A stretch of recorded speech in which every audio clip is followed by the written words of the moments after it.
Hey guys, today we have a special bonus episode for you. Last weekend, the Up and Vanished team and I flew to Indianapolis for the first annual CrimeCon event. CrimeCon is kind of like Comic-Con or DragonCon, except for it's all about true crime. I was joined by over 24 fellow podcasters and popular guest speakers like Nancy Grace, and even the prosecutor and lead detective from the Stephen Avery case, from the Netflix documentary Making a Murderer. And we got the chance to meet some of the fans of Up and Vanished face to face. Here's some of the highlights. So we're here at CrimeCon and we're setting up our booth, and I just wanted to say hello to Cassie. Say hi, Cassie. Hey there, Cassie. Oh, wait a minute, you're Cassie. I'm not good. Hi. Payne, how are you doing today? I'm good. I'm waking up. I have coffee. So we're setting up the booth here at CrimeCon, and got a lot of stuff going on around us. Looking forward to a wonderful time here at CrimeCon. It's really been incredible. This right this second is the best part. I'm really excited for your podcast.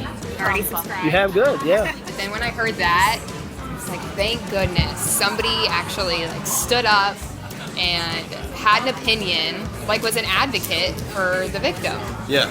And not just trying to play both sides and be neutral. And my friend that listens, she texted me and she's like, wow, Payne is sassy in this. And I'm like, I know. I love it. Thank goodness. And she's trying to play the victim, I was put in this horrible situation. And he was put in this horrible situation. And like you said, you're 21 years old. You know right from wrong. How's CrimeCon going so far for you? Phenomenal. A little bit more than I imagined. I didn't imagine the esprit de corps amongst all the true crime fans. We don't know each other, but still you get in the same room. You've got this thing in common that you share, and it's become like a little bond. So far, so good. I'm having a phenomenal time. What podcast do you like? I love Up and Vanished, Serial, Thinking Sideways. I've just subscribed to Sworn. I'm excited about that. When I saw you, that does not look like him at all. I did not expect you to look like that. Oh, God. What did you think it looked like? A little bit older, more preppy and losery, and you're cool. Losery?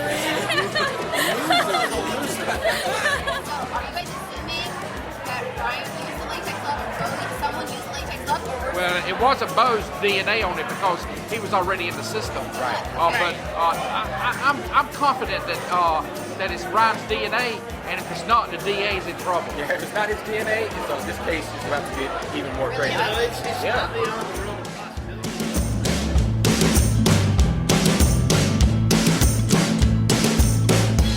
On day 2 of CrimeCon, Maurice Godwin, Philip Holloway, and myself held a Q&A session with a live audience. You'll get to hear that next, after a quick word from one of our sponsors.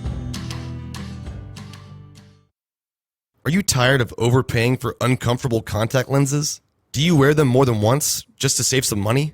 What if I told you you can get a fresh pair of lenses every single day for less? 60 contacts for $30. Do the math. That's $1 a day. This is half the price of other brands. So no more overpaying or overwearing. For years, my mom has worn contacts. And just recently, she made the switch to Hubble. Don't just take my word for it. Take my mom's word. Yeah, the best part is that they're disposable and I can just throw them away. When you're traveling and stuff, they're real easy. The other ones, by the end of the day, bother my eyes. These I forget that I even have them in. They're good. I like them. They're easy. This is the place to go. And right now, Hubble has an offer exclusively for Up and Vanished listeners. Just go to HubbleContacts.com and get your first 2 weeks of lenses for free. That's 15 pairs of lenses for free. You can't beat that deal. That's 2 weeks of free contacts. So give it a try. Go to HubbleContacts.com and get 20/20 vision for half the price. That's HubbleContacts.com. Any chance that Brooke or any of the family members, the mother, will get any of the reward money? I know you talked about it a little bit in one of the podcasts. Can you speak to that at all? I mean, there's definitely a chance. Technically, the person who brings information, the tip that helps solve this thing, is eligible for that money. So if her story is true, then technically I think it would be her mother who would get the money. But I have text messages from Bo and his friend, and he confirms that when Brooke talked to the GBI, they told her that she would get the reward money. That's at least what Bo told his friend. I'm wondering what was going through your mind, Payne, when you're hearing Brooke explaining how Bo just did what anybody would do in that situation, and it's just so violent and horrible. Is it the casualness? Is because it's been so many years? Or what? I don't know why it wasn't more disturbing, I guess, to her. Yeah, I mean, I thought the same thing. It was like she was so numb to the whole idea that Bo had burned someone's body and was just chalking it up to a bad decision that he made one time. Like, it wasn't one decision that he made that caused all of this. To get right to it, I mean, he burned her body for days. It wasn't like he just pressed a button and, oh, I shouldn't have pressed that button. This was a huge thing that most people in the world don't ever do. So to try to chalk it up to one bad decision he made as a kid and that kids do that, it pissed me off, honestly. And, you know, that showed a little bit in the podcast. I got my own backlash for, you know, talking the way I did too. But, you know, I would have got an equal amount of backlash if I had just sat there and said, yes, ma'am, no, ma'am. I mean, kids don't do that. I don't know any kids who do that. So I just didn't understand what she was telling me. You're trying to sell me on this narrative that he's felt guilty for all these years, but it's just one little decision. Please. Well, in one interview, she had him sitting out there in the pecan orchard for 6 weeks in his truck because he felt remorse. In another interview, she said it was a week. Yeah, that was going to be my question. Do you think Bo is more involved than he's claiming to be? I mean, could potentially he have done it and duped Ryan into confessing? I'll just say that I think it's very strange that he doesn't have answers for the only important questions. He has answers for everything else that doesn't really even matter at this point. Okay, her purse and keys were put in the dumpster. Well, that's less important now that we think we know what happened and it's gone forever anyways. But why does he not know what happened when Ryan got into her house? If Ryan told Bo that he used a credit card to get in her house, in the process of him telling Bo that story, so what does he go? I used a card to get into her house, then what happened? How do you not know the end of that story? How do you not ask what happens next? But also know with so much confidence that Ryan killed her, but you don't know how or why. It's suspicious to me. I want to know the answer to those questions. There's a reason why Bo doesn't have an answer to those questions. I think he does have an answer. I think that answer either makes him look bad, as in he knows what Ryan did and it was an awful thing and it makes him look like a worse person for having gone along with this, so he minimizes his role, or he is more involved, like you're saying, or both. My question is, they're claiming that they soaked her in oil or put oil on her to burn her. I mean, they're 19 at the time, young, right? 21, 22, okay, yeah. How does a 21-year-old know this? Average person. They're just kids. How do they know that? Yeah, but these are kids who have parties with huge bonfires out in the pecan orchard. I mean, aren't you from that area? So just describe what you did. Well, not everything, but leave out all the, you know, well, the statute of R-rated limitations stuff. is thankfully run on most of that. Good. But I grew up in Tifton, which is just a 15-minute drive, maybe 20 from Osceola. I actually used to be a cop part-time in Osceola, but it was way before this happened. But it's a rural area, very rural. And when I grew up, it was a completely dry county. Okay, no alcohol could be purchased. Everybody had to drive to the county line if you wanted to buy a beer, a glass of wine, or a bottle of liquor or anything. But the place to go have parties was out in some field somewhere. And it was maybe a pasture, or, you know, we had our own pecan orchard that if there was going to be a fight, everybody in high school, everybody would know about it in advance. And so you'd all know where exactly to go in that pecan orchard to watch the fight and to drink beer or whatever, you know, that kind of stuff. So it's a place, it's a part of the state that's very agricultural. So there's a lot of farmland and other places to go. I went back for a high school reunion a few years ago, and my wife was with me, and she was amazed that the first thing that we did, the first item on the agenda, was to go out into a field somewhere and have a big party. And the reason we did that, it was like just to relive old times. Except the difference this time was we were all old enough to be doing the things that we were doing, and the local sheriff was in attendance because he was married to one of my classmates. But we went back to a field, in the middle of nowhere and had drinks because it was what we used to do. As an ethical question, as a podcaster in your role, when you got the tip about the body or possible body under the house and you decided to go out and crawl and investigate it yourself, did you face that dilemma of, should I call the GBI or is this in my right to do it? Yes. No, this whole thing is an ethical dilemma.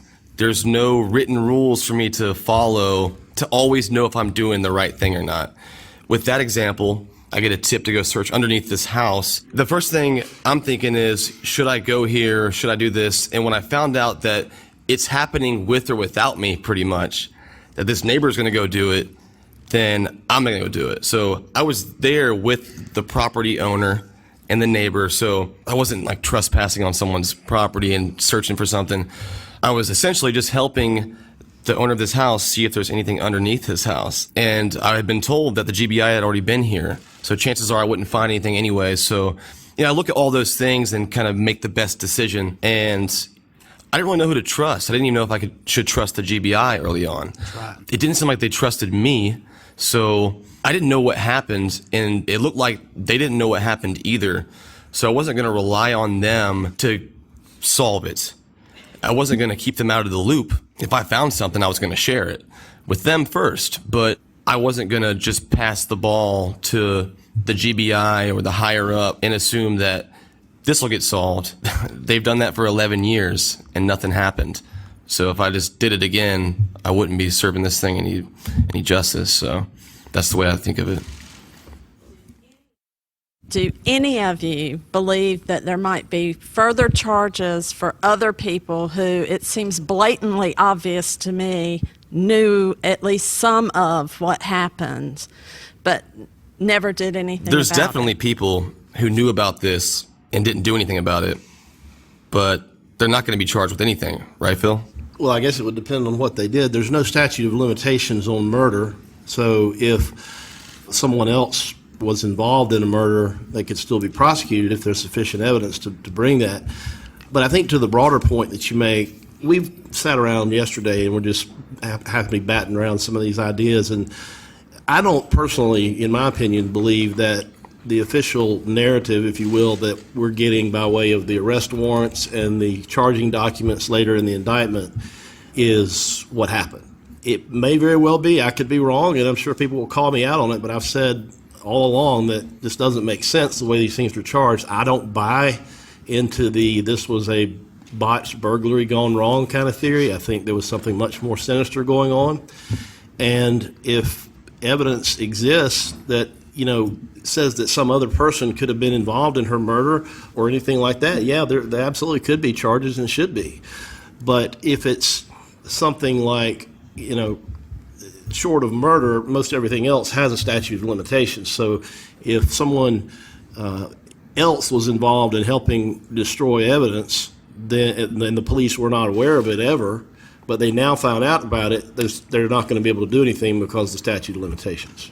I don't think the narrative is accurate. And I was talking to Phil last night, and I was just wondering if the GBI agent who wrote the warrant, if he cleared that or let the DA see that first before they got the judge to sign it, and I don't think he did. So I don't believe the total narrative, no. If it's not true, how untrue is it, and what really happened? Is it just slightly off, or is the whole thing just wrong? Do you think that Brooke her mom coming forward when she did, do you think that was motivated by the money from the reward or pressure that your podcast being so public and so widely listened to was putting pressure on the family in general? I think that there was a race to the reward money. Brooke knew about Bo's involvement at least 30 days before she came forward. But see, with the podcast and so many people talking and everything, see, she really don't know the other people who knew, who Bo's told or whatever. So she was really taking a chance every day that somebody else could come forward to the GBI and tell the story. And if that happened, that would just totally leave them out. She got to jump on it. Obviously, the reward money makes a lot of sense, especially for somebody who coincidentally needs that much money. You have to question why she was even thinking about it at all. I mean, it's still a big risk to admit that you did this heinous crime and hope that you don't go to jail and get this money. So it's almost like it may have encouraged them to do it, which is, in an ironic way, a good thing that there is reward money, because, you know, I think it's a combination of maybe the pressure from the podcast, keeping the story out there. I mean, it's easy to keep a secret when nobody else is talking about it.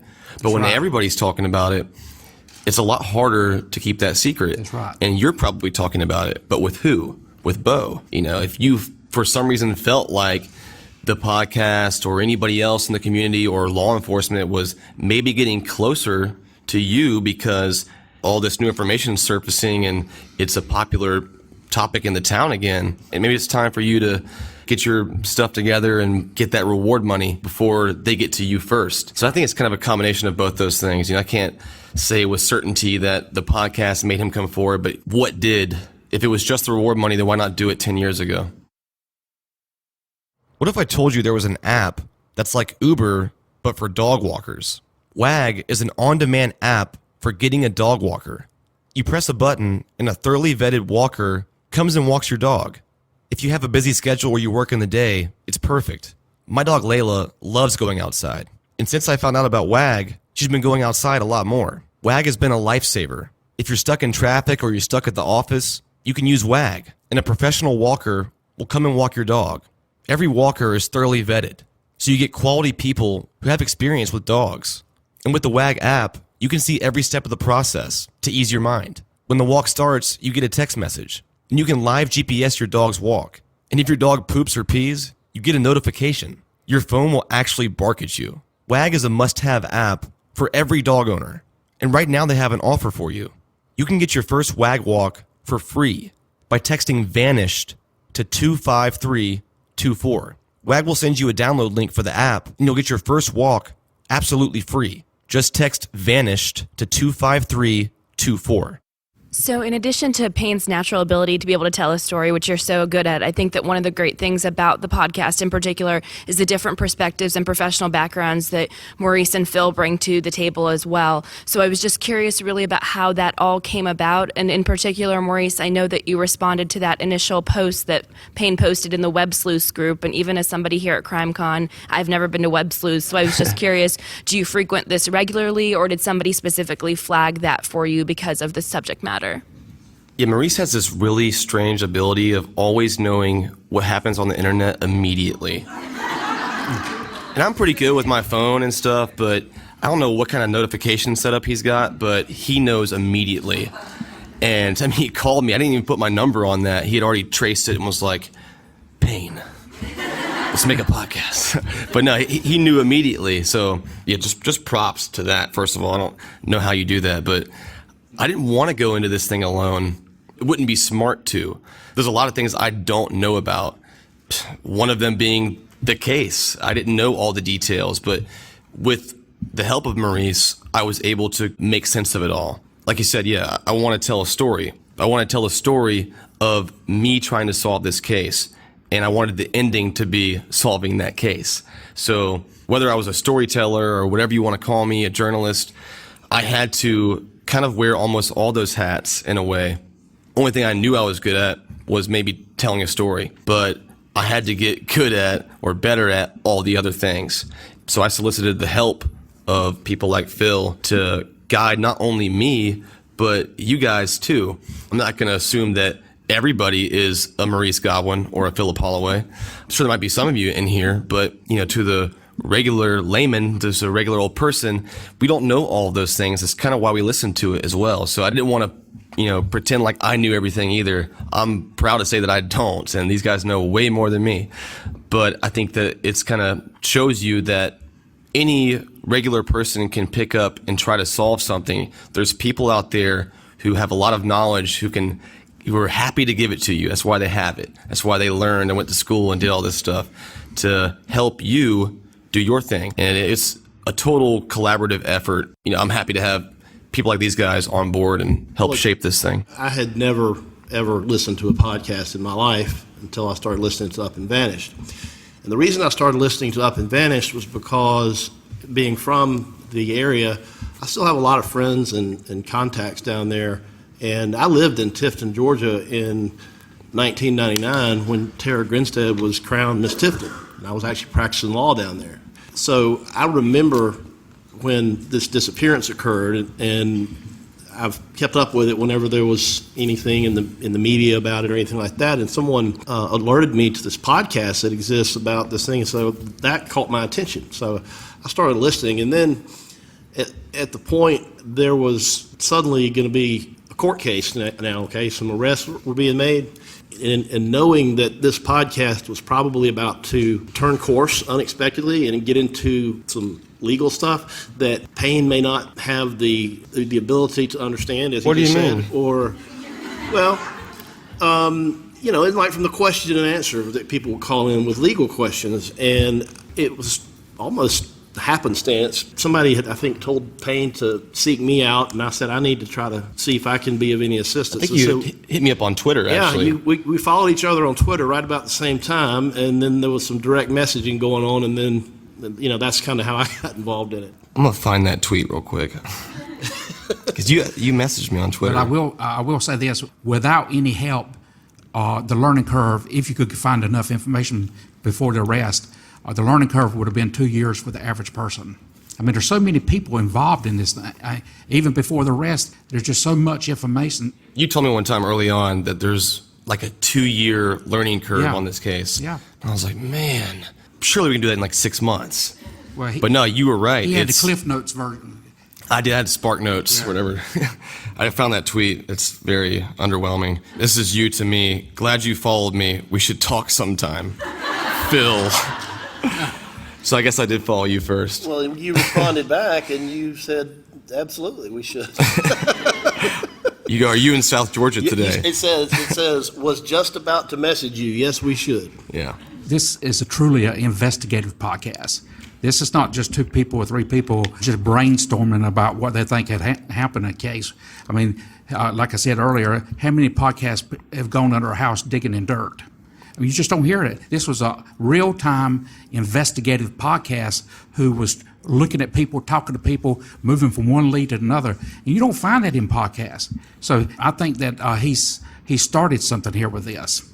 So while I agree that the Ryan and Bo definitely killed Tara, I don't believe that they did it of their own volition.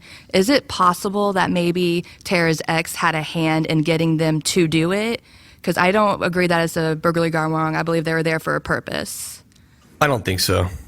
I don't think that any of Tara's ex-boyfriends hired kids to kill Tara. It's easy to look at Ryan Duke or Bo Dukes and say, why these kids? Why this? And I understand that part of it, but I think there's just more to the story we just don't know. I said early on, I can't remember what episode it was, but I said it was after reading those emails that you gave me that were between Tara and Marcus Harper, her ex-boyfriend's mom. Just reading the emails that Tara was writing, to me it seemed like she was in a very bad emotional state. She seemed very vulnerable. And I said to you, I think on the podcast one time, no matter what, I think what this really means is that Tara was vulnerable at this time, and I'm almost certain that her vulnerability is related to what happened to her. Maybe she was in a spot where she was going to go do something different or meet somebody or something else was going on. She didn't act like normal Tara that night. Maybe there's just more to the story we don't know. I think that she was vulnerable. That to me is too ironic. It's hard to fathom these kids doing that, but we don't know the full story. I don't think Ryan went over there in the middle of the night on a whim, broke into her house with a credit card, and her dog didn't notice, wearing gloves, drop one on the way out, and then take Tara's body and drive it to Fitzgerald in Bo's truck, and no one sees anything. That sounds crazy. There's nothing to steal there. I mean, why that house? Why then? None of that makes any sense to me. And if she was there, I mean, her car would be there. I spent 2 weeks in the house, and there was nothing there. It's a rental house, 1 bedroom, didn't have anything really valuable. I wouldn't think. No. The whole theft and burglary thing just doesn't ring true with me. With that being said, do you believe the scene of the murder was at the house, or do you believe it was elsewhere? That's a tough one. You know, the police are alleging that it occurred in the house, and there's been a lot of information and misinformation about what evidence was in the house that could lead to, you described to me early on that certain things that you found made you think that a murder occurred in there. A struggle occurred in there. So it's still possible, unless Tara let Ryan in the house, then I could see that possibly happening at her house. Why would Ryan go into her house when her car's there? I mean, it's a tiny house. I've been there a couple times. It's very tiny. You would totally hear somebody at the door going in there. It's just not the right place to rob. It's not the place where you would get away with anything. Burglarize is the correct legal term, by the way. Burglarize it. See, that's why these guys are here. Also, she wasn't, I don't think she was asleep because she had long chandelier earrings on. They're missing still today. And I don't think she'd lay down on the bed and sleep with the earrings on. Yeah, I can't definitively say that it happened in the house or out on the orchard. To me, they're both still possibilities, but I think it's safe to say that I don't think someone went into her house and just killed her or surprised her. I think that either she let somebody in and then there was a struggle, or she went somewhere else and then something happened. So without the risk of sounding like I'm defending Ryan, what do you think the chances are? Because my personal belief is that the roles are reversed and that Bo just got the deal, basically, before he talked, before Ryan could. So my question would be, it's pure speculation, but what if if he takes the deal 5-10 years down the road, do you think we're going to hear a podcast or something about a wrongful conviction for Ryan? Well, if I had a crystal ball and was able to look into it 10 years into the future, we're starting this Sworn podcast that I'm hosting that comes out this Wednesday, the 14th, so we want you guys to all subscribe to it. But that would be a good thing for Sworn to do if it turns out there was a wrongful conviction in this case. I think certainly it would be ironic. That's one of the topics that we'll get into with Sworn. There's no way to, in my opinion, disprove what you just speculated about. I don't have access to the evidence, obviously, and the police aren't releasing anything.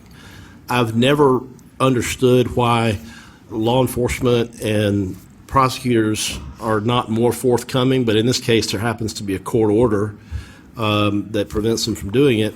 It's a court order that nobody involved in the case ever objected to. It had to be the media got involved to sue, basically, because the original gag order was that if there was a trial, it was going to be in a closed courtroom. And, if I'm a defense attorney and I've got a client charged with a crime and the judge has this order that says we're going to try him in secret, I'm going to raise holy hell about that. And I'm going to oppose the gag order. And I'm not going to have to wait on the Atlanta Journal and Constitution and everybody else and to send their lawyers down there to fight about it. It's going to be my fight. I don't want my client prosecuted in a closed courtroom. So there's just so many things about this that are odd. And I've got a lot of reasons for the opinions that I hold, and I haven't shared all of my opinions. Maybe I will at some point. It's just going to be very interesting to see what happens. Did you guys ever think for a second that Tara ran away? I didn't. It just doesn't happen. And I had an expert early on tell me that doesn't happen. He couldn't think of one instance really where a woman had ran away for 10 plus years and was just living a good life over here. It's clearly a theory. You can't rule it all the way out, but it just didn't make sense. Why would Tara go through all this mess because she was upset about something and make it look like she was there and stage this whole thing and then commit suicide or run away or something? Everyone that I talked to, her friends, they told me that Tara would scream from the rooftops. That's right. And tell you how she felt. Oh, yeah. She wasn't the kind of person who'd run away. Everyone would know. That's why it was weird that she wasn't there. Plus, none of her financial stuff or Social Security number had been used all these years. Do you think that we will ever really find out the truth of what happened that night? Yes, I do. I didn't at first. Without a doubt, there is more to this story. What I mean when I say that is that more people knew about this. It's because of them that Tara's parents or Tara's mother, who passed away, never knew what happened to her daughter. Some people, want to look at the podcast in a negative light and be like, you're talking about all these people and they have real lives. And that's true. It's a very sensitive subject. And I always think about what I say before I say it. But At what point does somebody come in here and shake things up and not be afraid to say something? That to me is how we got here. So if I were to stop right now and say, man, there's a lot of stuff here, but it's getting kind of hairy, and what good is this going to do? It's not even about that anymore. We set out to find out what happened to Tara, and we want the truth. The truth isn't always pretty. It usually hurts. No matter what it is, I want to find that truth. The story's not over, and I hope that when the Up and Vanished story about Tara Grinstead and trying to find out what happened to her is over, that we do all know what happened, and nothing's left out.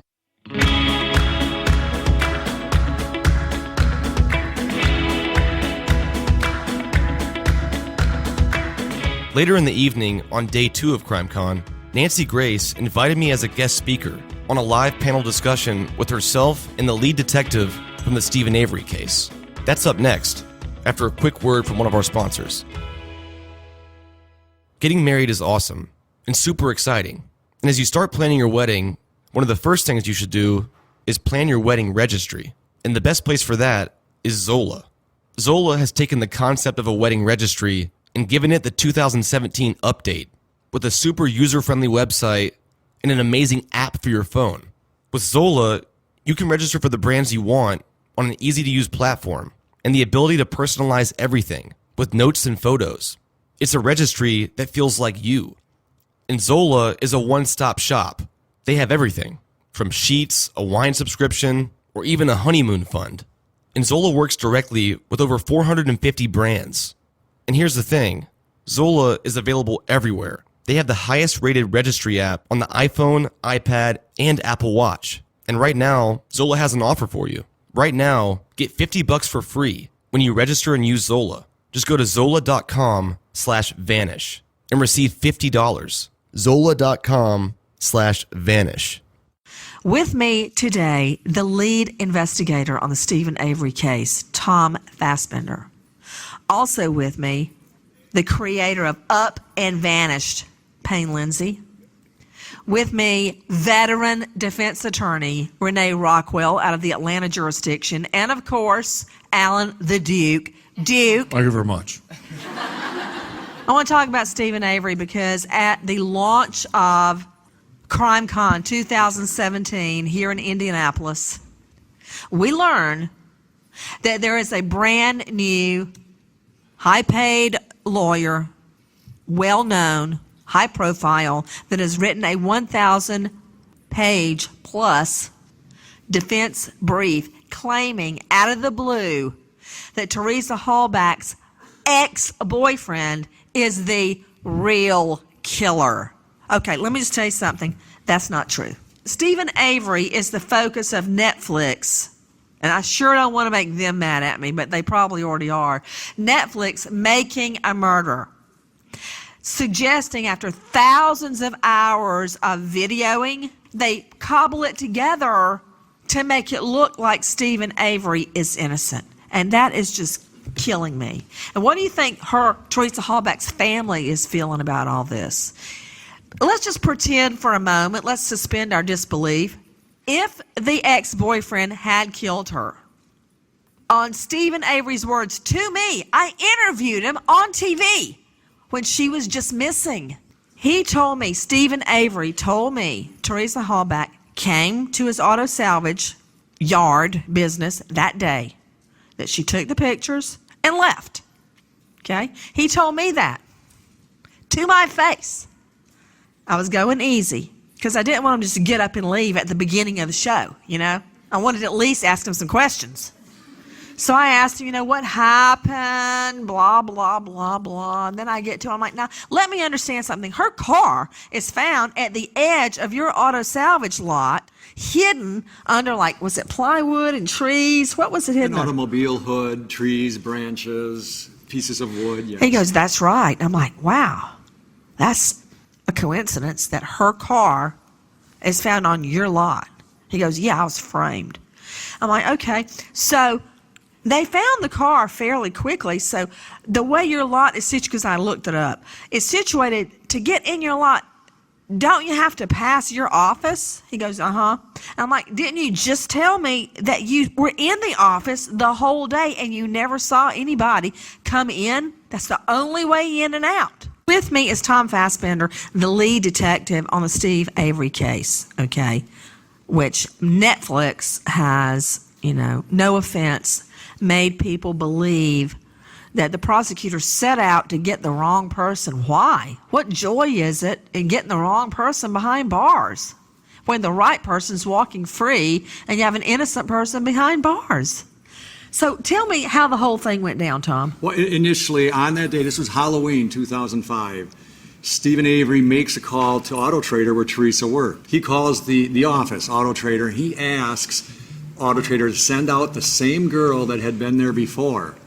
He provides a different name, Beyonda, not his own name. So he used a fake name? Well, it was actually his sister's name, Beyonda Barbianda. He uses her name for a van that she owned that he allegedly is going to sell. What we later learned on is Barb really didn't want that van sold. So start thinking about this. He also provides her phone number, not his phone number. And the people at Auto Trader said, the one that took the call said he talked funny, like he was trying to disguise a voice. She couldn't tell whether it was a man or a woman. Why is he doing this? Now, this is before she comes. This is before she comes. And isn't it true, Tom, that she did not want to go, that she had been out there for Auto Trader before and she thought he was creepy? She felt he was creepy because he had come to the door with a towel on only. What we know is that she got there about 2:30, 2:45, somewhere in that vicinity. And prior to that, just prior to that, Stephen Avery makes the 2 phone calls to her cell phone and uses star 67. Why? His explanation was to find out where she was or to confirm whether she was coming, but she didn't answer. And why did he star 67's phone? I'm not sure. My theory is he was so worked up in anticipation of her being there. Okay, so he calls her twice. Did she pick up? She did. To our knowledge, she did not pick up. No. Okay, then what happened? Well, then she gets there. She does her job, takes a picture of the van, and she's not seen again except by Bobby Dassey, his nephew who lives right next door. But this is very important information from a family member who works third shift. He gets up to go hunting. He looks out the window and he sees Teresa taking pictures of this van, notes it, and then he sees Teresa walking to Stephen Avery's trailer right next door. He goes back in the house, gets his hunting stuff on, he leaves, and when he leaves, Teresa's car is there, and Teresa's not around, and Stephen Avery's not around. And he leaves hunting. She's reported missing on November 3rd, Thursday, and this happened on October 31. Speaking of, here he is, Ken Kratz. About halfway through the panel, Ken Kratz, the prosecutor in Stephen Avery's case, strolled into the room, unannounced. This was about to get interesting. Backflip with this new motion that's been filed, trying to respond to that. Well, it's not something I ever will respond to, and I don't think I probably should. It's not something that that I need to weigh in on. It's obviously very troubling to see the kind of allegations that were made, and I'm sure you've talked about it. I'm sorry for coming in late, but happy to answer any questions I have here. Sure. There was the bullet found in the garage with her DNA on it, and according to Dassey, the nephew, who now there have been troubles with his conviction because it is now claimed he had a low IQ, which some of his tests showed he had a medium range IQ, and that he was tricked into giving a confession. He didn't seem very smart, though. I mean, so that's what I got do from just what, from Payne watching. Lindsey? I'm saying from watching him. So he's not smart. What does that mean? He can't kill somebody? I don't know. I think that it would make you think twice about his confession. I'm not saying that. He Did wasn't you go to law school, Payne No, I Lindsey? didn't. I'm just. No, but I can tell when someone's smart or not smart. Okay, I'm sorry, but I don't see there's a disclaimer in the Constitution that said all people that Payne Lindsey says are not smart can't be prosecuted for murder. And you have injected I'll ask that in a minute. yourself. I'm gonna hold on to that. I'm not calling on you. It's going somewhere. Thank you. Did she die from a gunshot wound? Yes, she died from a gunshot wound. Of the fragments that were found in the fire, there were skeletal cranial pieces. Our forensic anthropologist found 2 bullet entrance wounds in pieces of those cranial bones, indicative of entry wounds of a bullet. We found the bullets. or a bullet in the garage. Don't know if that's the exact bullet that went through. And I think importantly, we never claimed that the bullet that was recovered was one of the two that went through the skull.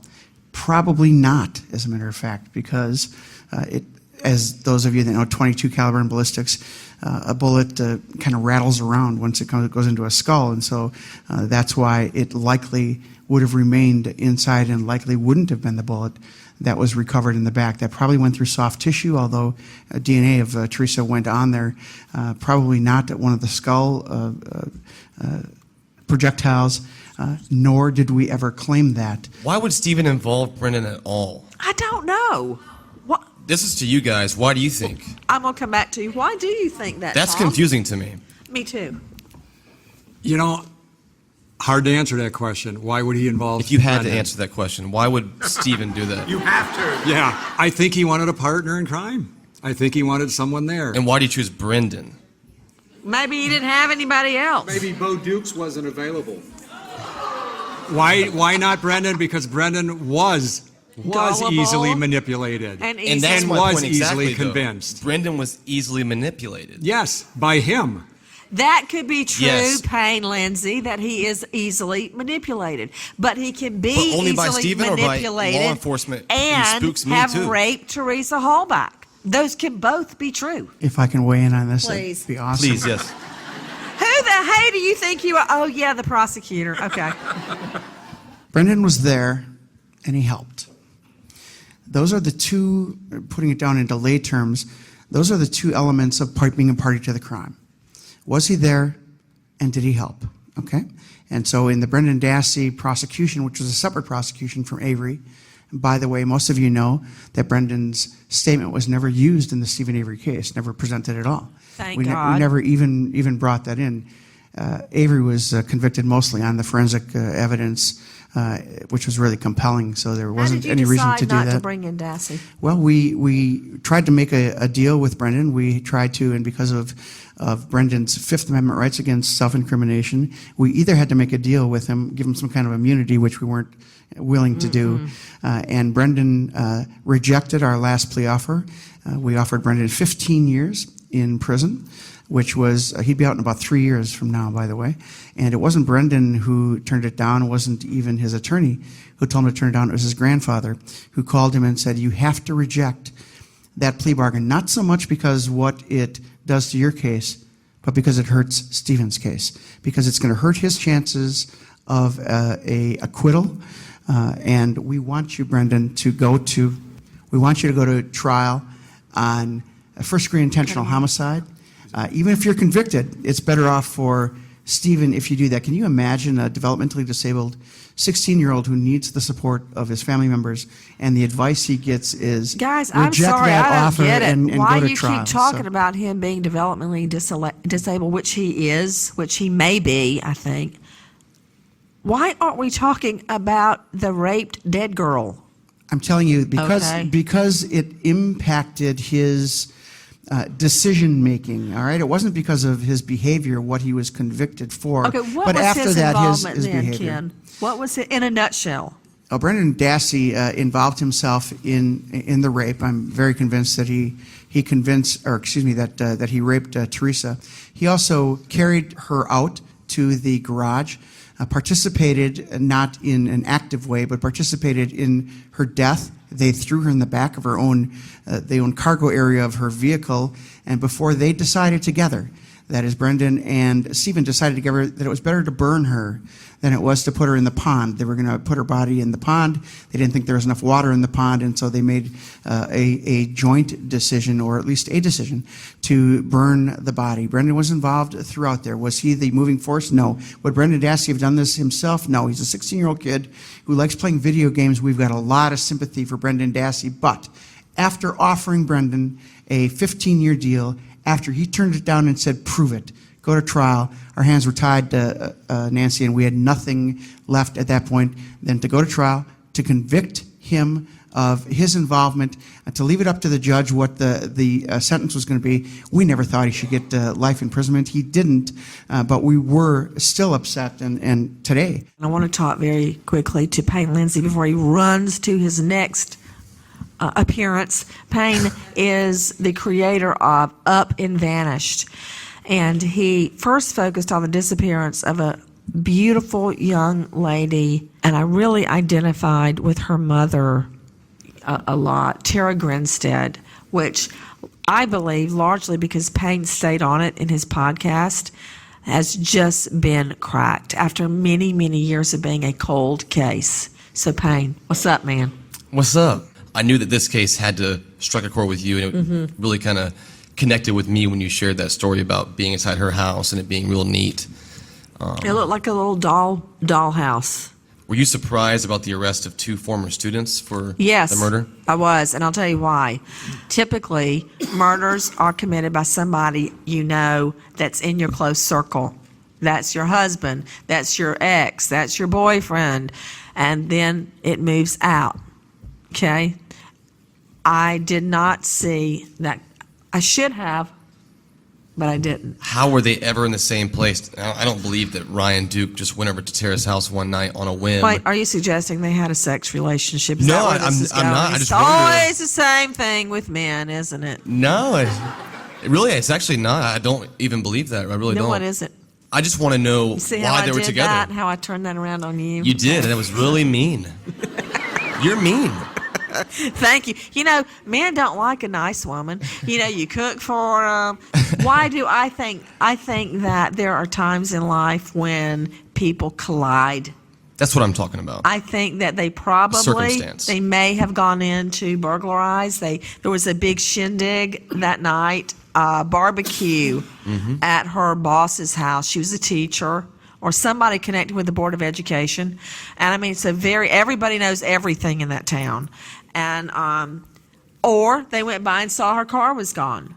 Right. But they had been in her car because she was one of those neat freaks. I mean, you could tell that from inside of her house. Her seat was pushed back, too. Her seat was pushed back. You know, you get in your car and your husband's been in there, and it's like, and you fix it. And there was mud all over where the tires had been somewhere muddy. She would never have done that. That's just not her. So I'm wondering if they did not get her on the way home or getting out of her car, or were burglarizing and she came in upon them, so they killed her. Either way, it's strange to me. Yeah, it's strange. And it would make more sense if it wasn't random. Like, in some people's minds, if they had had a relationship and she kept it a big secret, like, why would she want a kid from high school? I don't think she would. I just find it strange that what the GBI is alleging is that Ryan Duke, who's been charged with murder, they say that Ryan Duke went to Tara's house middle of the night on Saturday night, broke into her house with the intent to steal something, and killed her with one hand. I just find that hard to believe. One, there's nothing valuable in Tara's house. She's a school teacher. They don't get paid very much money, unfortunately. You really think, I mean, what did you do before you started podcasting? Nothing. Okay, yeah. All right. You really think that criminals like Ryan Duke sit around and go, wow, if I did break in, I might not find anything. No, they just do it. You're saying, wow, you think you would really have broken into Tara Grinstead's house when there wasn't that much to steal? Yeah, I do. Why her house? There's got to be a reason. Maybe he wanted to rape her. If I can just add to this discussion, you know, that's why prosecutors are not required in homicide trials to prove motive, because sometimes we don't know. The answer is, I don't know why I did something like that. Why do, you know, you're trying to take relatively crazy decisions that people make and trying to fit it into something that is like everybody else. But when you're would investigating adopt, it, you consider that, right? Isn't motive pretty important in an investigation, Tom? Absolutely. But do prosecutors ever simplify a case and just try to ignore that somebody else may be involved just to get their conviction? Why do you think they're ignoring it? Just because they hadn't told you about it? Make their job easy. One of the social science discussions or reasons is because that class of people, Nancy, you know, have a good degree of impulsivity about them. They don't think things through. That's why they're criminals. If it wasn't for stupid criminals, Well, they thought you know, we'd be something out of through a job, because, so. I mean, they burned Tara's body for several days, and that's not alleged. That's something that one of the people admitted. So it makes you wonder, how can you be stupid and smart? It wasn't that stupid if the GBI couldn't solve it for 11 years. I think it's because he was so outside her sphere. Yeah. Let's take one more question. Wondering how you feel about the kind of like civilian filmmaker, podcaster as an investigator. I love it. Because like right now I'm thinking about those 2 little girls that were murdered in Delphi. Look, it's a small police force. Everybody's ragging on them. They're trying. You think they don't want to solve it? They need help. Like in Missy Beavers, they need help. Don't drag them down. Lift them up. Help the police. Yes. I mean, I really think Payne is partially responsible for staying on that case and it getting cracked. I really do. He never let up. I do. Thank you. And these guys, I mean, imagine having Netflix against you. I mean, whoa. I want the truth. I don't care if the courthouse falls down.